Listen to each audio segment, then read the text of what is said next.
નમસ્કાર, જય શ્રી કૃષ્ણ, જય માતાજી। આજે મને એક પાર્સલ રિસીવ થયેલું છે। એ પાર્સલ છે બનારસના આલુ પાપડ અને એ બનાવેલું છે મોહિની ફૂડ્સ ડિલાઇટ વાળાએ। તો એ આપણે આજે તોડીએ અને શેકીએ। આને તમે શેકીને લોઢી પર થોડું તેલ મૂકીને ફ્રાય કરીને પણ ડીપ ફ્રાય પણ અને સેલો ફ્રાયમાં પણ તમે કરીને ખાઈ શકો છો। ત્યારબાદ મગના પાપડમાં પણ ઘણી બધી વેરાયટી છે અને અથાણા પણ વિવિધ જાતના એ લોકો ખુદ પોતે મેન્યુફેક્ચર કરી અને બનાવે છે।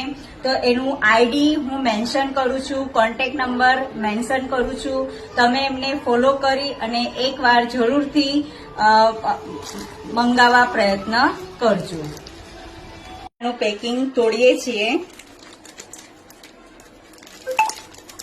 નાના બાળકો મગ ન ખાય તો તમે એને મગના પાપડ શેકીને પણ આવી રીતે તમે આપી શકો છો ડબ્બાની અંદર, કે જેથી એ રોટલી શાકની સાથે થોડું આવી રીતે ખાઈ શકે છે।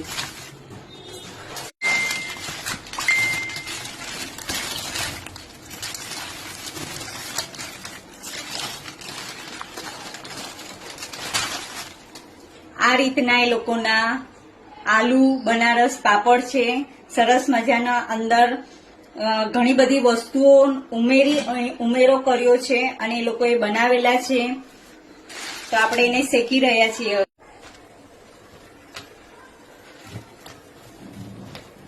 આ રીતનો ટેસ્ટી પાપડ બનેલો છે અને સુંદર રીતે તમે આને ડીપ ફ્રાય સેલો ફ્રાય કરીને ખાઓ તો વધુ સારું લાગશે। મગના પાપડ પણ છે, અડદના પાપડ પણ છે અને એક બનારસની વેરાયટી આ છે, બનારસ આલુ પાપડ બનારસની આ વેરાયટી છે।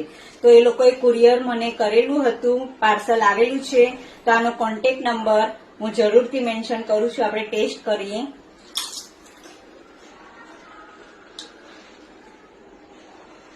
સુંદર રીતે સરસ પાપડનો ટેસ્ટ છે, સ્વાદ છે। તો જરૂરથી એકવાર મંગાવવા પ્રયત્ન કરજો। Thank you.